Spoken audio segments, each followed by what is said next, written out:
Okay, I'm John Hadad, one of the three co-CEOs of the group of companies at Hadco. And our company as a group is involved in a number of different sectors, one of which primarily is distribution, import distribution, which is where the company was founded. And since then, we've changed the structure of the company, the look of the company, to then include manufacturing. We have a division involved in recycling, where we collect and recycle and ship waste abroad.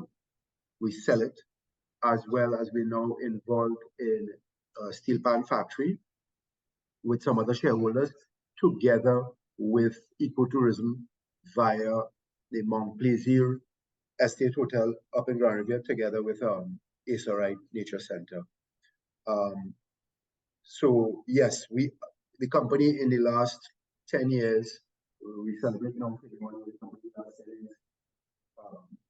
selling into different directions in terms of revenue generation in foreign currency, as well as playing in different spaces that includes also some measure of an ESG conscience, along with the business that we do. We are focusing on winding down. I mean, our wishes is quite clear internally. We are focusing on winding down our activities in terms of expansion.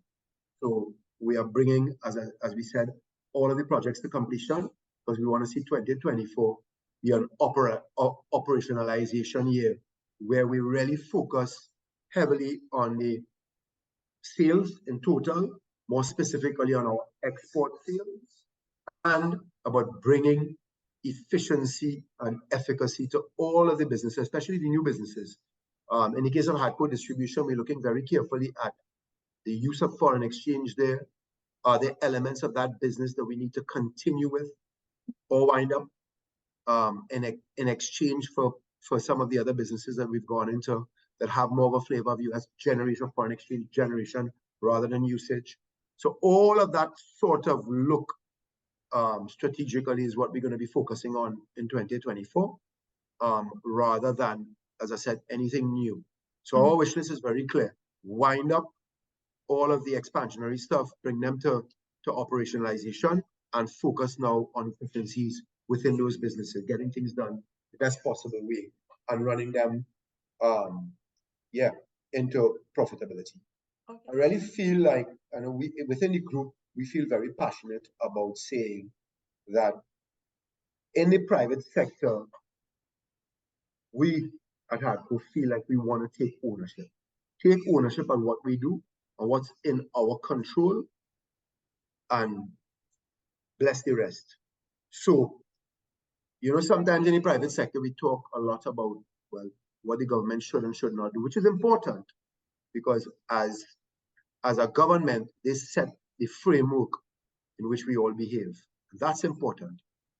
But more importantly, what's in our power to control it. When we sit and we talk in our boardrooms or in our meetings, we talk about what we can do. And we feel very passionate that in the private sector, it is time that we take ownership as much as we can and do what we can do and what's in our power to do, rather than look outside of what someone else should be doing, be it other private sector organizations or even the government. Yeah, I mean, again, within the group, we feel very passionate about our ESG initiatives. What it speaks to is really just the conscience of the organization. That conscience is around environmental issues. I don't think we need to say much about that, because that's playing itself out every single day in the world right now. Social issues, that itself is playing itself out. And even on the governance side, we can see all of the effects of not so good behavior in that area and what it can lead to.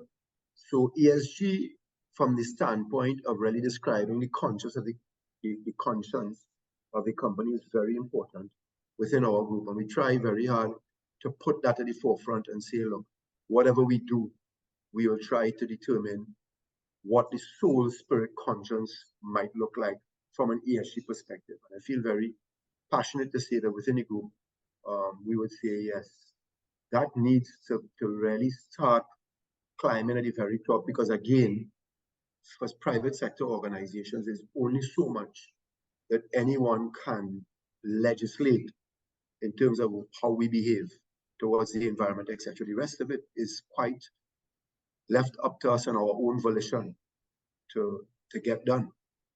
Much on my list is that just like I speak about us in the private sector and what each private sector organization can do, I would say to you that at the end of this, it's what each of us as individuals ought to do.